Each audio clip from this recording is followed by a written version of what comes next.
É um grande privilégio para mim estar aqui nesta tarde com vocês. Antes de começarmos a falar qualquer coisa, eu gostaria de ir ao Senhor em oração. E eu vou pedir que você ore. Tem tanta coisa acontecendo aqui, nesta tarde, tanta coisa que você não entende. Mas eu lhes direi de onde eu estou vindo. Eu pregarei como moribundo, para homens moribundos, e mulheres e jovens. E eu vou pregar como se eu nunca mais fosse pregar novamente. E eu lhes direi coisas que vocês irão entender errado. E eu lhes direi coisas que eles deixarão tão nervosos comigo. E eu lhes direi coisas que vocês negarão. E eu lhes direi coisas e vocês dirão que eu não tenho o direito de lhes dizer o que estou dizendo.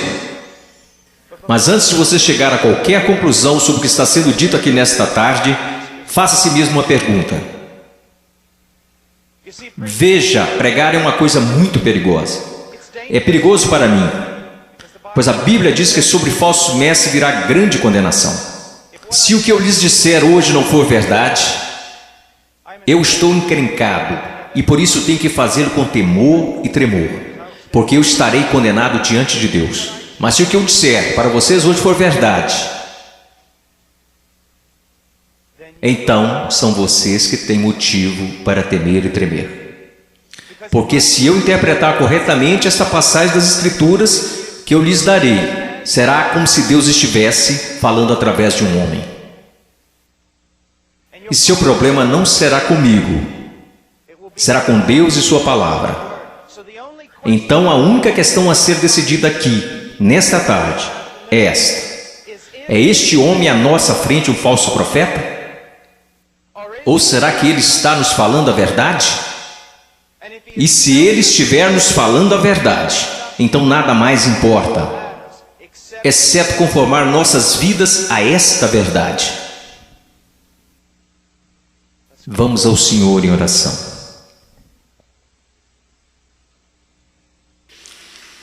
Pai,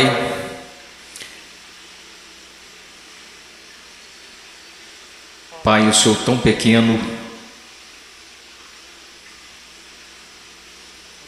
tão desprezível de tantas maneiras. Tu sabes, Senhor, Tu sabes. Ó Senhor amado, será que falso fogo continuará sendo a única coisa depositada em seu altar? Ou poderia fogo descer do céu? No meio de tanto barulho e clamores e programações, poderia fogo descer do céu? Podem esses ossos secos voltar a viver? Tu sabes, Senhor. Em Tua soberania eu oro e imploro ante ao trono de Deus, que sejas gracioso para conosco. Que o Senhor abra corações e mentes. Senhor, não podemos contar com que eles os abram, eles nunca o farão. Abra seus corações e mentes e faça com que eles vejam a verdade bíblica. Sopre sobre eles, conceda arrependimento, conceda fé. Traga-os ao Teu reino, Senhor. Para a Sua glória, pelo Seu grande nome, realize estas coisas. Senhor, como o irmão falava, que seja, Senhor, de tal forma que nenhum homem obtenha crédito, que nenhum homem ponha a mão na arca do Senhor e se pôr que caia morto, Senhor. Ó Deus, faça-se presente entre nós, por favor, pois não temos outra esperança, não temos nenhuma outra esperança. Estas crianças não têm outra esperança, a não ser que o Senhor haja. Amém. Estarei ensinando em Mateus capítulo 7. Se vocês têm suas Bíblias, sigam-me. Mateus capítulo 7, versículo 3, Jesus disse: entrai pela porta estreita, porque larga é a porta, espaçoso o caminho que conduz à perdição, e muitos são os que entram por ela. E porque estreita é a porta e apertado o caminho que leva à vida, e poucos há que a encontrem. Acautelai-vos, porém, dos falsos profetas que vêm até vós vestidos como ovelhas, mas interiormente são lobos devoradores. Por seus frutos conhecereis. Porventura colhem-se uvas dos pinheiros ou figos dos abrolhos? Assim toda árvore boa produz bons frutos, e toda árvore má produz frutos maus. Não pode a árvore boa dar maus frutos, nem a árvore má dar frutos bons. Toda árvore que não dá bom fruto corta-se e lança-se no fogo. Portanto, pelos seus frutos os conhecereis. Nem todo que me diz, Senhor, Senhor, entrará no reino dos céus, mas aquele que faz a vontade de meu Pai que está nos céus. Muitos me dirão naquele dia: Senhor, Senhor, não profetizamos nós em teu nome, e em teu nome não expulsamos demônios, e em teu nome não fizemos muitas maravilhas? E então lhes direi abertamente: nunca vos conheci. Apartai-vos de mim, vós que praticais a iniquidade. Todo aquele, pois, que escuta estas minhas palavras e as pratica, semelhá-lo-ei ao homem prudente, que edificou sua casa sobre a rocha, e desceu a chuva e correram rios, e assopraram ventos e combateram aquela casa, e não caiu, porque estava edificada sobre a rocha. E aquele que ouve estas minhas palavras e não as cumpre, compará-lo-ei a um homem sensato, que edificou a sua casa sobre a areia. Desceu a chuva, correram rios e assopraram ventos, e combateram aquela casa, e caiu, e foi grande a sua queda. Eu estou aqui hoje. Eu não estou preocupado no meu coração com a sua autoestima. Eu não estou preocupado no meu coração se você se sente bem consigo mesmo, se a vida está do jeito que você queria, ou se a sua conta bancária está no verde. Só tem uma coisa que me tirou o sono. Só tem uma coisa que me preocupou durante a manhã toda, e é isto: em 100 anos, a maioria das pessoas neste prédio possivelmente estarão no inferno. E muitos que até mesmo professam Jesus Cristo como Senhor, passarão a eternidade no inferno. E você diz: pastor, como você pode dizer uma coisa como esta? Eu posso dizer uma coisa como esta, pois eu não realizo meu ministério na América. Eu prego a maior parte do tempo na América do Sul, África e leste europeu. E eu quero que você saiba que quando olham para o cristianismo americano, ele é mais baseado em uma cultura sem Deus do que na palavra de Deus. E tantas pessoas são enganadas, e tantos jovens são enganados, e tantos adultos são enganados em crer que por terem feito uma oração uma vez em suas vidas, eles irão para o céu. E então, quando eles olham ao redor e veem outros que confessam a Cristo, e veem essas pessoas tão mundanas quanto o mundo, e comparam-se uns com os outros, nada perturba seus corações. Eles pensam: bem, eu sou igual à maioria do meu grupo de jovens. Eu vejo coisas que não deveria ver na TV e rio das coisas que Deus odeia. Eu uso roupas sensuais. Eu falo como o mundo, eu ando como o mundo, eu amo a música do mundo. Eu amo tanto essas coisas do mundo, mas graças a Deus eu sou um cristão. Porque eu sou um cristão, eu não pareço diferente da maioria das pessoas da minha igreja. Porque eu sou cristão, porque houve uma vez na minha vida que eu fiz uma oração e pedi para Jesus entrar no meu coração. Eu quero que você saiba que a maior heresia na igreja evangélica protestante americana é que se você orar e pedir para Jesus Cristo entrar no seu coração, Ele definitivamente entrará. Vocês não encontrarão isso em nenhum lugar das Escrituras. Vocês não encontrarão isso na história batista até 50 anos atrás. O que vocês precisam saber é que a salvação é pela fé, e fé somente em Jesus Cristo. E a fé somente em Jesus Cristo é precedida e seguida por arrependimento, um abandono do pecado, um ódio pelas coisas que Deus odeia e um amor pelas coisas que Deus ama, um crescimento em santidade e um desejo, não de ser como a Britney Spears, não de ser como o mundo e não de ser como a maioria dos cristãos americanos, mas de ser como Jesus Cristo.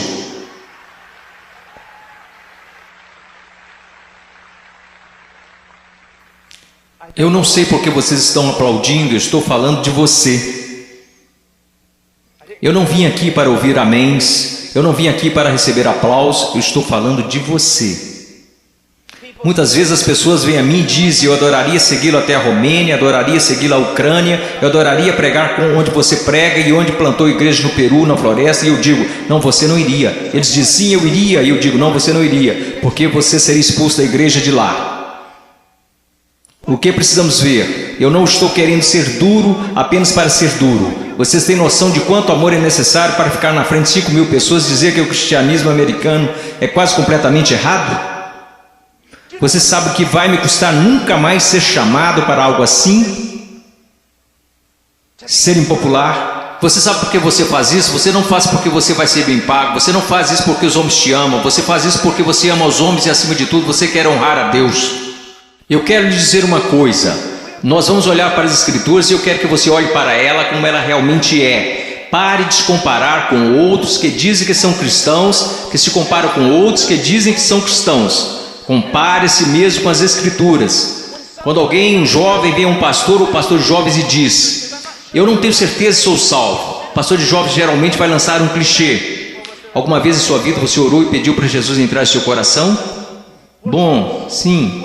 Você foi sincero? Bem, eu não sei, mas acho que sim. Você precisa dizer para Satanás parar de te incomodar. Você escreveu no verso da sua Bíblia, assim como o evangelista ensinou quando você foi salvo. Você anotou a data para que qualquer dia que você duvidasse apontasse para a Bíblia. Que superstições têm invadido nossa denominação? Você sabe o que a Bíblia fala para os cristãos fazerem? Examine-se a si mesmo. Teste a si mesmo à luz das Escrituras para saber se você está na fé.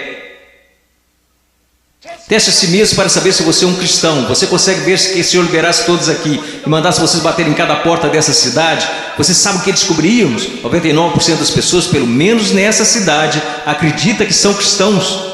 Se você voltar para a sua cidade natal e bater em cada porta de cada casa, porque eu voltei para a minha cidade natal, quando fiz salvo e bati em cada porta, e você sabe o que eu descobri? Todo mundo na minha cidade é um cristão.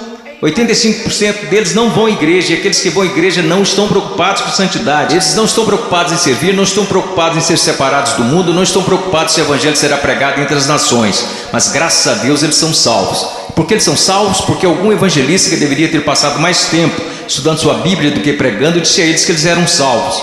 E ele disse isso para que depois pudesse gabar de quantas pessoas se converteram no seu próximo avivamento. E eu amo vocês. E existem homens aqui que amam vocês. E eu quero ir às Escrituras agora que eu choquei para a vida. Eu quero que vocês me ouçam. Ouça a palavra de Deus e comece a se perguntar algumas perguntas. Antes de tudo, entrai pela porta estreita, porque larga é a porta, espaçoso o caminho que conduz à perdição, e muitos são os que entram por ela. Existe uma porta estreita. E sabe, historicamente, uma das razões pela qual sou um Batista do Sul é porque os Batistas do Sul sempre foram rápidos, enquanto outras denominações falharam em perceber isto. Os Batistas do Sul sempre foram rápidos em perceber que é só uma porta. Só há um Deus. Só há um mediador entre Deus e os homens. Seu nome é Jesus Cristo, e não é uma questão de múltipla escolha. Não é como se todos os caminhos levassem a Roma. Como denominação, nós sempre ensinamos às pessoas o que Jesus ensinou às pessoas. Eu sou o caminho, a verdade e a vida, e ninguém vê ao Pai senão por mim. Então eu louvo a Deus por isso, que a única forma que qualquer ser humano nesta terra será salvo é por meio de Jesus Cristo. E ponto final. Porque você precisa entender que a Bíblia diz: todos pecaram e destituídos estão da glória de Deus, e vocês não têm ideia do que isso significa. Que nascemos totalmente depravados, odiando a Deus. Que nós nunca buscaríamos a Deus, nunca iríamos a Deus. Nós nos rebelamos contra Deus, quebrando toda a lei. Não é só uma questão de que você já pecou. A questão é: você nunca fez nada além de pecar. A Bíblia diz nos profetas que até as nossas maiores obras são como trapos de imundícia perante Deus. E por causa disso, você sabe o que merecemos? A ira de Deus, o ódio santo de Deus. E vocês dizem: espere um pouco, Deus não pode odiar ninguém, Deus é amor. Não, meu amigo, você precisa entender uma coisa: Jesus Cristo ensinou, os profetas ensinaram, os apóstolos ensinaram isto, que a não ser a graça de Deus revelada em Jesus Cristo, nosso Senhor, a única coisa que resta para você é a ira, a violenta ira de Deus. E por causa de sua rebelião e de seus pecados. Quando fala em universidades, eles sempre são rápidos em dizer: não, Deus não pode odiar porque Deus é amor. Mas eu digo, Deus tem de odiar porque Ele é amor. Veja, eu amo crianças, portanto odeio aborto. Se eu amo o que é santo, devo odiar o que não é santo.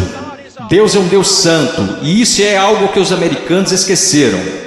Muitas das coisas que você adora fazer, Deus odeia. Você sabia disso? Ore por avivamento. Você vai para a reunião de jovens e quer que Deus seja, mas antes de ir você assiste programas na TV que Deus absolutamente abomina. E então você se pergunta por que o Espírito Santo não desceu sobre nós e por que você tem que criar falso fogo e falso entusiasmo. Porque Deus não está presente. Deus é um Deus santo, e a única maneira pela qual eu e você poderíamos nos reconciliar com Deus santo é pela morte do Filho unigênito de Deus, quando ele foi pendurado naquele madeiro. Agora escutem, se você hoje é salvo, você não foi salvo porque os romanos judeus rejeitaram Jesus. Você não foi salvo porque eles colocaram uma coroa de espinhos na sua cabeça, nem foi salvo porque eles perfuraram o tórax de Jesus com uma lança. Você não foi salvo nem mesmo porque eles o pregaram na cruz. Você sabe por que você é salvo? Se você é salvo, porque quando Jesus Cristo estava pendurado naquela cruz, Ele levou os seus pecados, o pecado do povo de Deus, e toda a violenta ira de Deus que deveria ter caído sobre você, caiu sobre seu único filho. Alguém tinha que pagar o preço, alguém tinha que morrer. Foi Deus, o Pai, quem esmagou seu único filho, de acordo com Isaías 53, ao Senhor agradou moê-lo. As pessoas dizem: a cruz é um sinal de quanto o homem é valioso. Isso não é verdade. A cruz é um sinal de quão depravado nós realmente somos. Que levou à morte o Filho único de Deus. A única coisa que poderia salvar pessoas como nós foi a morte do único Filho de Deus, sob a ira de seu próprio Pai, pagando o preço, levantando dos mortos, poderoso para salvar. Este é o Evangelho de Jesus. Agora, o que você é chamado para fazer? Você diz: entrar pela porta estreita. Como você faz isso? Jesus disse: o tempo é chegado, o reino de Deus se aproxima. O que você deve fazer? Em Marcos ele nos diz: arrependa-se e creia no Evangelho. Você diz: irmão Paul, eu fui salvo orando e pedindo para Jesus entrar no meu coração. Eu tenho certeza que você o fez, mas você não foi salvo por uma fórmula mágica ou por causa de algumas palavras. Você foi salvo porque se arrependeu de seus pecados e acreditou. E não foi uma coisa isolada, você continua fazendo até hoje. Porque Jesus, numa tradução mais correta deste verso, falou: o reino de Deus se aproxima, o tempo é chegado. Agora passem o resto de suas vidas se arrependendo de seus pecados e crendo em mim. Conversão não é como uma vacina. Ah, eu fiz isso, ou me arrependi, eu criei. A questão é, meu amigo, você continua se arrependendo de seus pecados? Você continua crendo? Porque aquele que começou boa obra em vocês também a terminará. Ele terminará. Nós, os batistas do Sul, pregamos que você deve ir por essa única porta, que é Jesus Cristo. Mas nós, batistas do Sul, esquecemos algo. E eu quero que pastores de jovens e outros líderes escutem-me, pois nós esquecemos um ensinamento muito importante do Evangelho. Diz que não só a porta é estreita, mas o caminho também é estreito.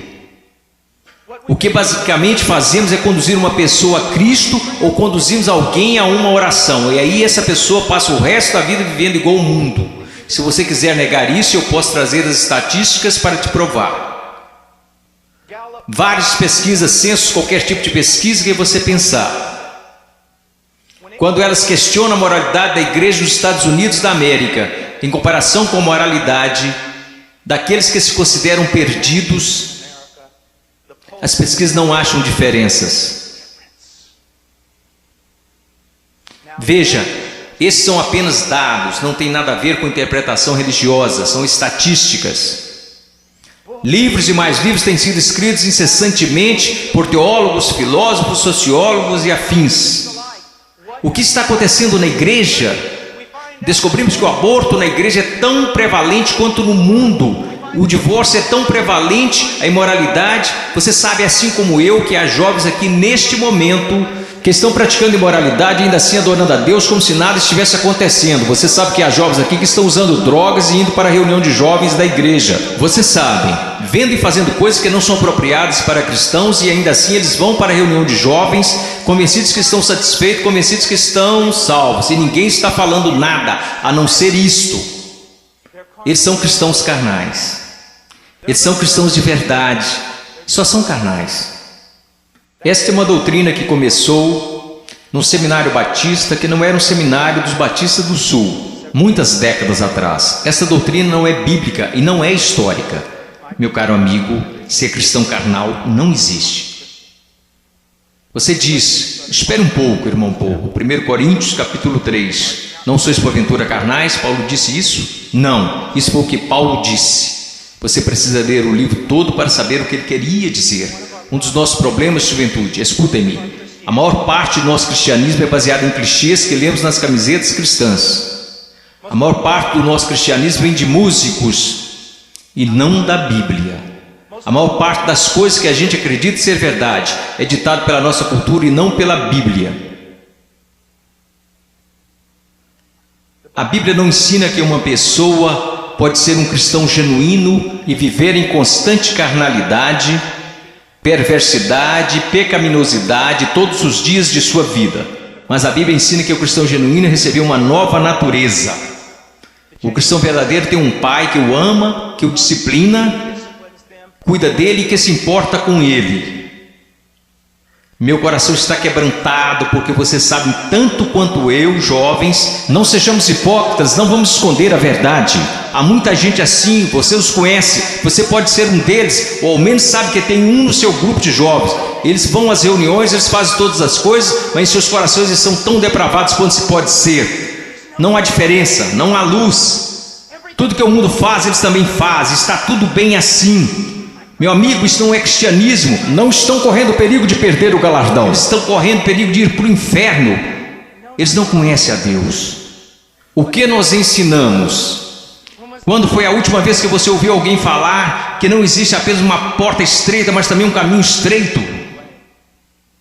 Jesus indica que um dos principais sinais para saber se você é um cristão de verdade é se você anda no caminho estreito. Você sabe qual é o sinal para saber se você é um cristão na América? Você fez uma oração uma vez? Não é incrível? O que você se pergunta quando duvida da sua salvação? Se você fez uma oração de salvação uma vez, o que as Escrituras ensinam? Examinai-vos e provai a vós mesmos para saber se realmente estáis na fé, porque um cristão será diferente. Estou dizendo que um cristão é sem pecado? Não, porque aprendemos em 1 João que os cristãos pecam. Se dissermos que não conhecemos o pecado, então não conhecemos a Deus, não andamos na luz. Então qual é a diferença? Onde eu quero chegar? Eu estou chegando até aqui. Se você é genuinamente um cristão nascido de novo, um filho de Deus, você andará pelo caminho da justiça, como estilo de vida. E se você se desviar desse caminho de retidão, o Pai virá até você. Ele irá discipliná-lo, ele o colocará de volta naquele caminho. Se você professa que entrou pela porta estreita, mas continua andando pelo caminho largo, assim como todos da sua escola, assim como todos que são carnais e depravados, a Bíblia quer que você saiba que você deveria ficar terrivelmente amedrontado, porque você não conhece a Deus. Eu temo homens que passam a maior parte de suas vidas dizendo às outras pessoas que elas são salvas. Eu tenho medo de você se você já fez isso. Você não diz às pessoas que elas são salvas, você as diz como serem salvas. Deus as diz se elas são salvas. O que nós esquecemos de acreditar é que a salvação é uma obra sobrenatural de Deus. E aqueles que estão sendo genuinamente convertidos e regenerados pelo poder do Espírito Santo serão novas criaturas. A Bíblia diz, pelo que se alguém está em Cristo, nova criatura é. Então nós encontramos aqui nas Escrituras que há uma porta estreita e um caminho estreito. Estamos indo para o versículo 15. Acautelai-vos, porém, dos falsos profetas que vêm até vós vestidos como ovelhas, mas interiormente são lobos devoradores. Por seus frutos os conhecereis. Uma das coisas que você precisa entender é isto, uma coisa que um homem sábio me disse há muito tempo: Paul, seu melhor amigo é aquele que te diz as maiores verdades. Nos Estados Unidos da América, nós nos tornamos tão cheios de não me toques que ninguém pode nos repreender. Ninguém pode nos dizer que estamos errados. E ministros e líderes também têm acreditado nessa mentira. Nós não queremos ofender, nós queremos ser amigáveis. O que você precisa entender é que só um amigo verdadeiro, seu nome é Deus. E se você quer ser amigo de alguém na sua igreja, você precisa ser amigo de Deus. E você precisa estar mais preocupado com a glória de Deus do que você está com as atitudes dos homens. E outra coisa que você precisa entender é que a pessoa que te ama mais é a que vai te falar as maiores verdades. Uma das grandes marcas diferenciais de um falso profeta é que ele sempre vai falar o que você quer ouvir. Ele nunca vai estragar a festa. Ele vai fazer você continuar batendo palmas, pulando, vai fazer você ficar atordoado, ele vai te manter entretido, ele te apresentará um cristianismo que fará a sua igreja parecer um parque de versões de Jesus. E te manterá tão entretido que você nunca se preocupará com grandes assuntos como este. Deus está agindo em minha vida? Eu estou crescendo em santidade? Eu realmente nasci de novo? Escutem-me, se todos nessa cidade acreditam que são salvos, nós sabemos que isso não é verdade pelas Escrituras, porque a Bíblia diz que poucos vão entrar. Como você sabe que você é salvo? Como você realmente sabe que é salvo? Porque alguém te disse? Porque você fez uma oração? Porque você acreditou? Deixe-me te perguntar, como você sabe que acredita? Porque todo mundo diz que acredita. Como você sabe que não é igual a eles? Você sabe como a Bíblia ensina que você sabe se é salvo? Você sabe como a doutrina batista até 50 anos atrás diria que você sabe que é salvo? Você sabe que foi salvo porque sua vida está num processo de transformação. E seu estilo de vida é de alguém que anda nos caminhos da verdade do Senhor. E quando você para de andar nos caminhos da desobediência, como todos nós fazemos, Deus vem até você e te põe de volta no caminho. Uma das maiores evidências que você nasceu de novo é que Deus não permitirá que você fale como sua carne quer falar. Deus não permitirá que você se vista como o mundo sensual e a igreja sensual. Permite que você se vista. Deus não permitirá que você ande como o mundo, cheire como o mundo, fale como o mundo, escute as coisas que o mundo escuta. Deus fará diferença na sua vida. Diz aqui, ao continuarmos, versículo 17. Então todos, quero dizer, vamos ao versículo 16. Você os conhecerá pelos seus frutos. Como você reconhece um falso profeta? E uma aplicação mais ampla aqui nas Escrituras. E como você sabe que alguém é um cristão genuíno? Pelos seus frutos. Pelos seus frutos, meus amigos.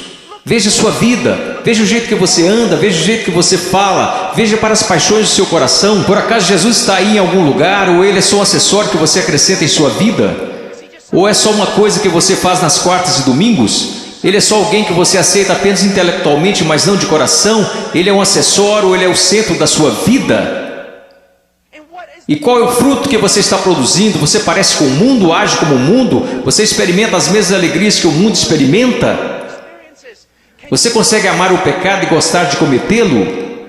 Você consegue amar a rebeldia e gostar de ser rebelde? Então você não conhece a Deus. Você os conhecerá pelos seus frutos. Deus tem o poder para mudá-los. Imaginemos por um momento Jesus ensinando esta passagem. E você está lá ouvindo. E ele olha para você e diz: espinhos, espinhos. Você acha espinhos em figueiras? E você diz: é claro que não, Jesus. Você não é um agricultor, você não é um fazendeiro, você é um carpinteiro, mas todo mundo sabe, Jesus, você não encontra espinhos numa figueira. Então deixe-me fazer outra pergunta. Você encontra figos bons, frutos em espinheiros? É claro que não, Jesus, isso é loucura. Quer dizer, você nunca vai achar espinhos numa figueira e também nunca encontrará figos num espinheiro. Jesus, se me disserem que isso é possível, pode tomar nota. Ou essa pessoa é louca ou é mentirosa. Então Jesus lhe responde: muito bem.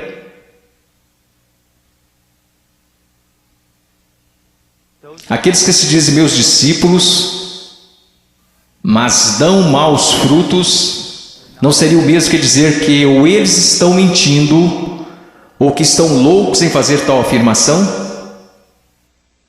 Deixe-me levar essa ideia mais à frente. Vamos imaginar que eu apareça atrasado e entro correndo aqui na plataforma e todos os outros líderes estão zangados comigo e dizem: irmão Paul, você não considerou que lhe foi dada a oportunidade de falar aqui e você aparece atrasado? E eu digo: irmãos, vocês têm de me perdoar porque eu estava a caminho na rodovia e meu pneu furou. E eu estava trocando pneu e enquanto isso a porca da roda saiu. E eu não estava prestando atenção, então eu corri para pegar a porca da roda. Assim que eu a peguei no meio da rodovia, eu levantei, tinha um caminhão de carga de 30 toneladas vindo a uns 200 km por hora, uns 10 metros à minha frente. E aí ele me atropelou e é por isso que eu estou atrasado. Só existiriam duas explicações lógicas. Eu sei, ninguém mais estuda lógica. Mas só existiriam duas conclusões lógicas. Eu sou um mentiroso. Eu sou um maluco. Você diria: irmão Paul, é absolutamente absurdo, é impossível ter um encontro com algo tão grande como um caminhão de carga e não mudar de estado. E minha questão para você é a seguinte: o que é maior, um caminhão de carga ou Deus? Como é que tantas pessoas hoje professam ter tido um encontro com Jesus Cristo e ainda assim não são permanentemente transformados? Deixe-me dar-lhes algumas coisas para pensar. Você sabe que eu estou lhes dizendo a verdade. Quantas vezes você vai e rededica sua vida de novo e de novo e de novo? Quantas vezes os grupos de jovens veem a coisas como esta e ficam empolgadíssimos e voltam para a igreja e dura cerca de uma semana e meia. E mesmo assim dizem: ó, foi um grande mover de Deus. Não foi não. Se não durou é porque não foi um mover de Deus, foi emoção. Foram tantas coisas, mas não foi um grande mover de Deus. Deus trabalhou em sua vida. Deus está trabalhando em sua vida. Você os conhecerá pelos seus frutos.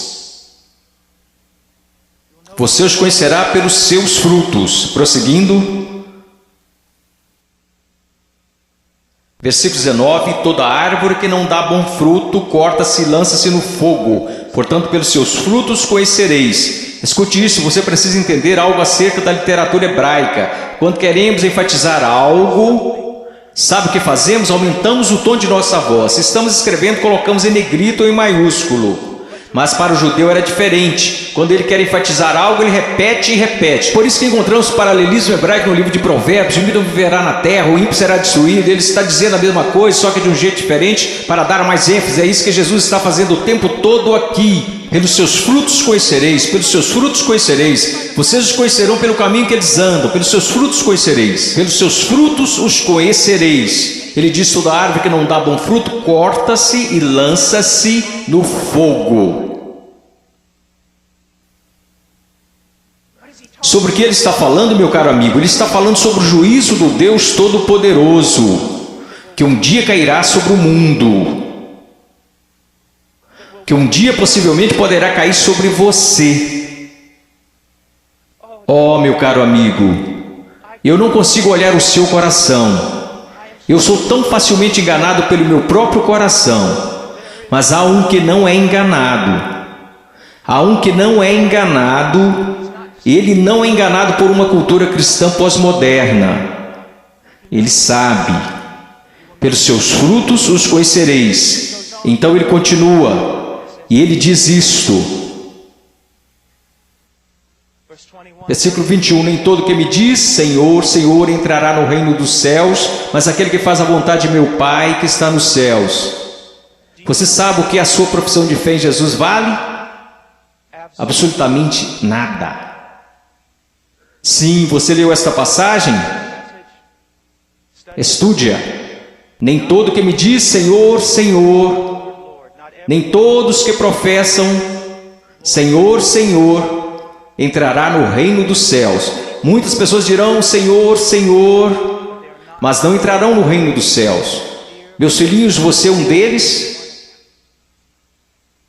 Senhor, Senhor. Agora vamos voltar para a literatura hebraica. Ele diz Senhor, Senhor, ele não diz Senhor. Ele diz Senhor, Senhor, o que isso significa? Esse sujeito que está fazendo profissão não é alguém que de repente decidiu. É o dia do juízo, é melhor confessá-lo como Senhor. Essa é uma pessoa que professa enfaticamente aos outros que Jesus é o Senhor. Ele anda por aí dizendo que Jesus é o Senhor, ele dança enquanto os músicos estão tocando e diz que Jesus é o Senhor. Ele canta dizendo Senhor, mas Jesus diz a ele, afasta-te de mim, eu não te conheço. Billy Graham é uma das pessoas mais amáveis e bondosas, e ainda assim ele diz que a maioria das pessoas das igrejas confessionais estão perdidas. Ele diz que ficaria feliz se ao menos 5% das pessoas que fizeram uma profissão de fé em suas cruzadas evangelísticas fossem de fato salvas. Quando estou na Nigéria, eu estive lá no ano passado visitando a mãe cujo filho estava em nossa igreja e que foi assassinado por muçulmanos. No norte da Nigéria, se alguém confessa Jesus Cristo, você meio que já sabe que é verdadeiro. Por quê? Porque eles podem morrer por causa dessa confissão, mas na América, considere os custos. Pense, examine a sua vida à luz das Escrituras. Você conhece o Senhor? Você conhece o Senhor? Porque nem todo que me diz Senhor, Senhor entrará no reino dos céus. Mas o que ele diz aqui, veja o que ele está dizendo. Nem todo que me diz Senhor, Senhor entrará no reino dos céus, mas aquele que faz a vontade de meu Pai que está nos céus. Qual é o sinal de que alguém se tornou um cristão genuíno? Eu gostaria que nós começássemos a ensinar isso novamente. O que aconteceu com a nossa teologia? O que aconteceu com a nossa doutrina? O que aconteceu com o nosso ensino? Foram jogados pela janela? Ninguém mais quer estudar doutrina, só quer escutar músicas cristãs e ler as frases das camisas cristãs. O que aconteceu com a verdade? A verdade diz isto. Aprova a maneira que você pode ter certeza que você é um cristão que nasceu de novo e que você tem como estilo de vida agir segundo a vontade do Pai. E você diz, você está falando de obras. Não, eu estou falando de evidências de fé. Funciona mais ou menos assim. Sua profissão não é prova alguma de que você nasceu de novo, porque todos neste país professam ter fé em Jesus Cristo. Uma pesquisa diz que 65% a 70% dos americanos são salvos, cristãos nascidos de novo. O país mais sem Deus na face da terra mata 4.000 bebês por dia, mas graças a Deus 70% de nós são nascidos de novo. Como você sabe que esta fé que você tem não é falsa? Um estilo de vida que está preocupado em fazer a vontade do Pai, que faz a vontade do Pai, e quando você desobedece a vontade do Pai, o Espírito Santo vem e te repreende pessoalmente através da palavra de Deus, ou através de um irmão ou uma irmã em Cristo, e Deus te põe no caminho novamente. Se você é um cristão genuíno, você não pode escapar dele. Deixa-me dar um exemplo. Se eu fosse seu pastor, e você tivesse, digamos, 14 anos de idade, e eu estivesse voltando de uma pregação a 1 da manhã e te visse em um parque ou em uma esquina qualquer, com um bando de delinquentes, fazendo coisas que você não deveria estar fazendo, se você fosse membro de nossa igreja, eu diria, entre no carro e eu vou te levar para casa. Eu não ficaria bravo com você, eu ficaria bravo com seu pai, eu diria a ele, Senhor, você é um pai negligente e irresponsável. Deixar seu filho fora de casa em tais circunstâncias. Eu quero que vocês entendam uma coisa, Deus não é um pai irresponsável ou negligente. Se você pode brincar com o pecado, se você pode amar o mundo, amar as coisas do mundo, sempre estar envolvido com o mundo, fazendo as coisas do mundo, e se seus heróis são pessoas do mundo, se você quer parecer com eles, agir como eles, se você faz as mesmas coisas que eles fazem, meu caro amigo, ouça a minha voz, há uma grande possibilidade de você não conhecer a Deus e de não pertencer a Ele. Agora finalizando, Versículo 22. Muitos me dirão naquele dia: Senhor, Senhor, não profetizamos nós em teu nome não expulsamos demônios, em teu nome não fizemos muitas maravilhas? Então lhes direi abertamente: nunca vos conheci. Você diz: a coisa mais importante na face da terra é conhecer a Jesus Cristo. Isto não é verdade. A coisa mais importante na face da terra é que Jesus Cristo te conheça. Eu não entrarei na Casa Branca amanhã só porque eu fui até o portão e disse que conheço o presidente. Mas eles me deixarão entrar se o presidente falar: eu conheço Paul Washer. Você pode professar conhecer a Jesus, mas a minha pergunta para você é: você conhece a Jesus? Jesus te conhece? E veja como ele descreve o homem perdido aqui. Ele diz: apartai-vos de mim, vós que praticais a iniquidade. Em grego, anomia.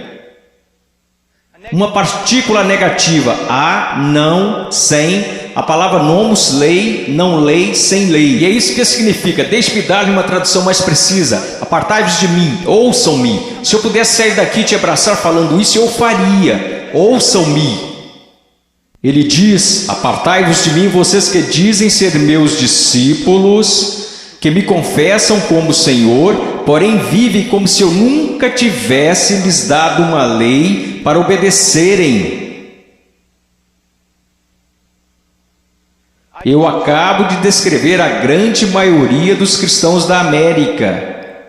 Se alguém começa a falar de lei, se alguém começa a falar de princípios bíblicos, sobre o que devemos fazer e o que não devemos fazer, como devemos viver e como não devemos viver, todos começam a exclamar: legalista, legalista. Mas Jesus disse: apartai-vos de mim, vocês que viveram, me chamaram de Senhor, contudo viveram como se eu nunca tivesse lhes dado uma lei para seguirem. Na cristandade americana disse: passe pela porta, louve a Deus, viva como o resto do mundo, tudo bem, você só é um cristão carnal e talvez volte um dia. Você sabe o que acontece por causa do nosso péssimo evangelismo? Nós temos milhões de crianças salvas na ZBF, e quando fazem 15 anos eles entram no mundo, e a maioria deles vive como demônios.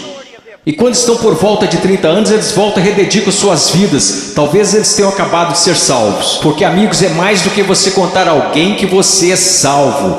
Porque sabe que Jesus é Senhor. Satanás sabe que Jesus é Senhor. Sua vida está em processo de mudança? Então ele começa a falar sobre duas pessoas, duas fundações. Você sabe o que é essa passagem na interpretação contemporânea? É importante estudar teologia, é importante estudar história. A interpretação atual dessa passagem sobre a rocha e a areia é basicamente assim: se você é cristão, você precisa construir sua vida sobre a rocha, porque se você construir sua vida sobre a areia, você será um cristão infeliz, sua vida não dará certo. Isto não é o que Jesus está ensinando, e a história me apoia nisto. Quase nunca foi interpretada desta forma. Você sabe qual é a interpretação? É assim: existem dois caminhos. Há o caminho estreito e o caminho largo. Em qual você está? Há dois tipos de árvores. Tem a árvore que dá bons frutos e que vai para o céu. Tem a árvore má, e você sabe que é má porque dá maus frutos e vai para o inferno. Será cortada e lançada para o inferno. Aqueles que professam Jesus como Senhor e fazem a vontade do Pai que está no céu, e aqueles que professam Jesus como Senhor e que não fazem a vontade do Pai que está no céu, e eles irão para o inferno. Não por falta das obras, mas por causa de uma falta de fé demonstrada pelo fato de que eles não tinham obras. E ele continua: não são dois cristãos construindo suas casas em duas fundações diferentes. Esses novamente são o homem salvo e o homem perdido. O homem perdido ouve a palavra de Deus ser pregada, mas não prepara a fundação. Você não consegue ver na vida dele como a palavra de Deus está formando e construindo e sustentando sua vida. Sua vida não está. Quantas pessoas da Convenção dos Batistas do Sul, apesar dos nossos números, apesar de tudo que dizemos, se nós simplesmente comparássemos as pessoas a esta passagem e dissesse: você está construindo seu casamento de acordo com a palavra de Deus, você está educando seus filhos de acordo com a palavra de Deus, você está administrando suas finanças de acordo com a palavra de Deus, você tem vivido separando-se das coisas deste mundo de acordo com a palavra de Deus, quantos estariam aptos a responder positivamente? Não, nada disso. Eu professo Jesus, Ele é meu Salvador. Meu professor de escola dominical me falou: Eu sei, assim como Leonard Haverhill, um conhecido meu, que antes de falecer costumava dizer: eu preguei uma só vez em várias igrejas batistas. Eu prego em muitos lugares como esse somente uma vez. Eu poderia vir aqui hoje com um vocabulário que impressionaria vocês e pregar para vocês sobre coisas que fariam vocês saírem flutuando deste salão. Eu poderia contar-lhes histórias que fariam vocês rirem, histórias sobre cachorros e vovós que fariam vocês chorarem, mas eu usamos demais para fazer isso. Eu sei porque a palavra de Deus é verdade, que existem pessoas que acreditam ser salvas, mas não são. Não são. Eu sei que alguns de vocês que olham ao redor e pensam: bem, eu sou salvo, quer dizer, eu pareço com todo mundo do meu grupo de jovem. O que faz você pensar que o seu grupo é salvo? Bem, eu sou como meus pais, ou eu sou como os adultos da minha igreja, ou os diáconos ou pastores, de que isso importa? Você não será julgado por eles no dia da vinda de Cristo. Minha pergunta para você, querido, minha pergunta para você, meu filhinho, quero dizer, vocês poderiam ser meus filhos. E eu oro para que um dia, quando meu filho crescer, que haja um pregador que fique diante dele e diga: basta, vamos nos focar. O que a palavra de Deus diz? Uma sua vida se apresentará diante do fogo ardente, que é a santidade de Deus no dia final. Amada, preciosa menina, amado, precioso jovem, no dia final a sua confissão permanecerá verdadeira. Você é salvo. E eu não estou falando de bem, eu acho que sou salvo. Sabe, há um caminho que ao homem parece direito, mas o fim dele são os caminhos da morte. Bem, eu sinto do fundo do meu coração que sou salvo. Então deixe-me fazer outra pergunta. Você alguma vez já leu que enganoso o coração, quem o conhecerá? Você não deveria ir ao testemunho das Escrituras? Bem, eu sei que sou salvo, pois minha mãe, meu pai, meu pastor, todos me disseram que sou salvo. Então eu te digo isto: o que a palavra de Deus te diz? Nós falamos tanto sobre ser cristãos radicais. Cristãos radicais não são pessoas que pulam em shows. Cristãos radicais não são pessoas que usam camisas gospel. Cristãos radicais são aqueles que carregam os frutos do Espírito Santo. Cristãos radicais são aqueles que respeitam e honram seus pais, mesmo quando sentem que seus pais estão errados. Cristãos radicais são aqueles que não... Agora escutem, isso vai deixá-los irados. E eu estou falando com garotos e garotas. Cristãos radicais são aqueles que não se vestem sensualmente para mostrar seus corpos. Se sua vestimenta é um chamariz apenas para o seu rosto, Deus se agrada da sua vestimenta. Sua vestimenta é um chamariz para o seu corpo, isso é sensual e Deus odeia o que você está fazendo. Todo mundo gosta de falar sobre um profeta, mas ninguém quer escutá-lo. E eu estou falando sobre cristianismo. Eu passei minha vida em selvas, eu passei minha vida congelando nos Andes, eu vi pessoas morrerem. Um garotinho, Andrew Myman, os muçulmanos atiraram 5 vezes o seu estômago e o deixaram morrer na calçada, simplesmente porque ele exclamava: eu estou com tanto medo, mas eu não posso negar a Jesus Cristo. Por favor, não me matem, mas eu não negarei. E ele morreu numa poça de sangue. E vocês falam sobre ser cristãos radicais porque vocês usam camisas gospel e vão a um congresso?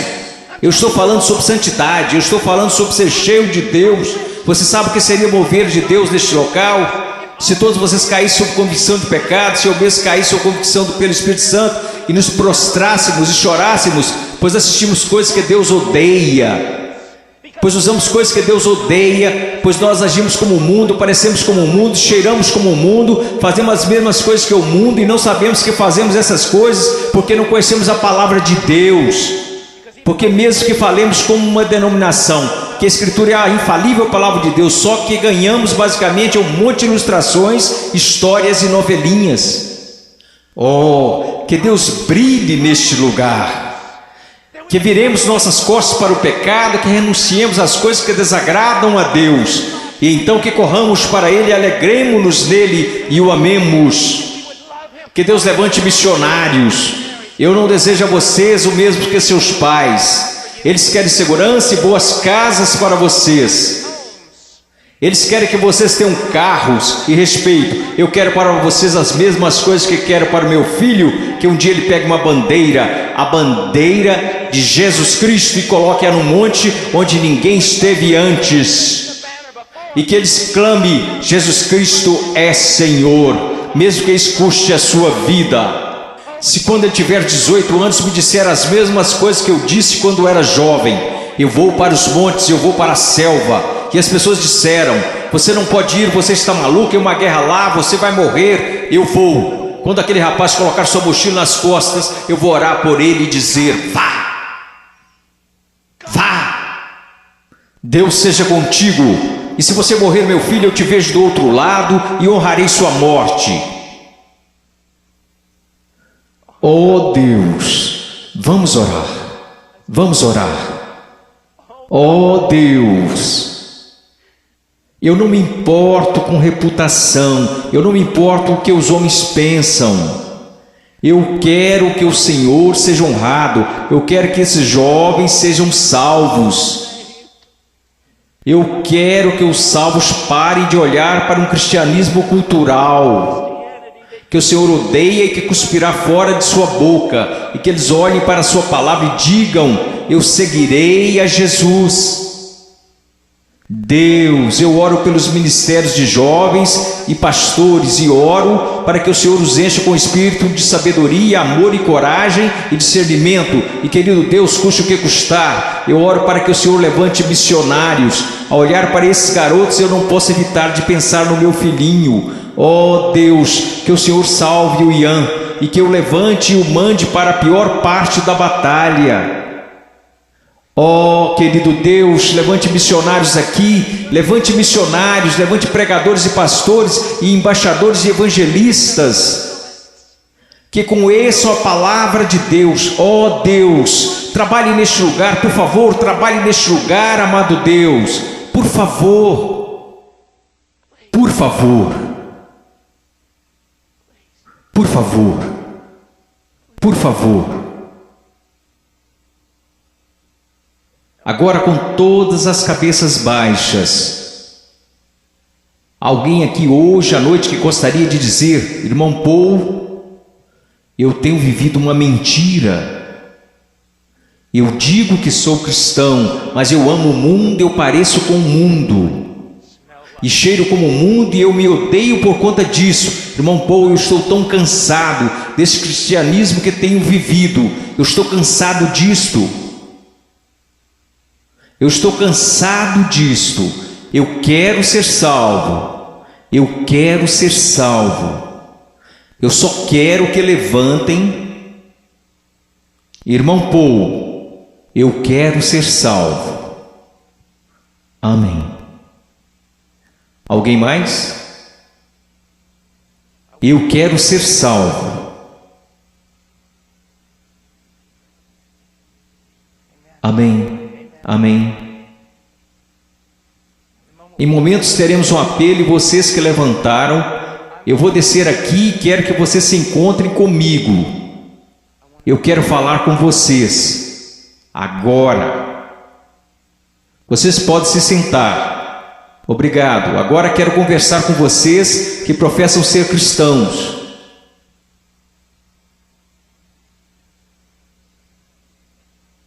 Sua vida honra a Jesus Cristo? Você está olhando em sua palavra para descobrir como deve viver? Eu oro de todo o coração. A única coisa que irá salvar a igreja na América, só há duas possibilidades. Uma é uma reforma total em nossas pregações e nosso estudo da palavra de Deus, e a outra é uma perseguição feroz e horripilante. Essa é a única coisa que irá salvar a igreja na América. Eu oro para que vocês retornem à palavra. Eu oro, ouçam-me, jovens, vocês precisam dizer: ok, como eu devo proceder perante meus pais? Vá à palavra, descubra, obedeça. Como devo me vestir? Vá à palavra, descubra, obedeça. Como devo falar? O que devo escutar? Ponha cada pensamento, palavra e ato em sujeição a Jesus Cristo.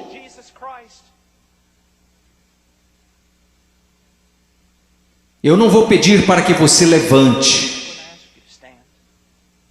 Porque eu estou tão cansado de pessoas virem à frente e assumirem o compromisso, e esse compromisso durar apenas 2 minutos. Eu não estou aqui para poder escrever na minha revista que zilhões de vocês vieram à frente. Eu quero que você vá para casa e viva para Jesus Cristo com todo o seu coração. Mas se você precisa de aconselhamento, você dirá: irmão Paul, eu quero viver para Jesus Cristo, mas eu não sei como. Em minutos nós iremos fazer um convite e eu quero que você venha à frente, não para assumir um compromisso. Se quiser assumir algum compromisso, faça isso daí de onde está sentado. Se precisa contar a alguém, vá contar ao seu pastor, vá contar ao seu pastor de jovens, e quer saber, nós saberemos se esse compromisso irá durar. Quer saber como? Porque irá durar. Nós saberemos se foi de Deus. Deixe-me contar-lhes uma coisa: se você tomou a decisão de seguir a Jesus Cristo, se você tomou a decisão para ser salvo nesses 2 últimos dias, eu quero dizer algo: se você foi genuíno, durará. Se daqui a algumas semanas você voltar direto ao mundo, viver como o mundo, agir como o mundo, quero que você saiba de uma coisa: você não entendeu nada aqui neste final de semana, você foi emotivo, apenas isto. Se você realmente ganhou algo do Senhor, eu quero que você saiba, isso durará. E ainda que você tente correr disto, você não vai conseguir. Você não vai conseguir. Oh, eu amo tanto a vocês, Eu peço que todos levantemos.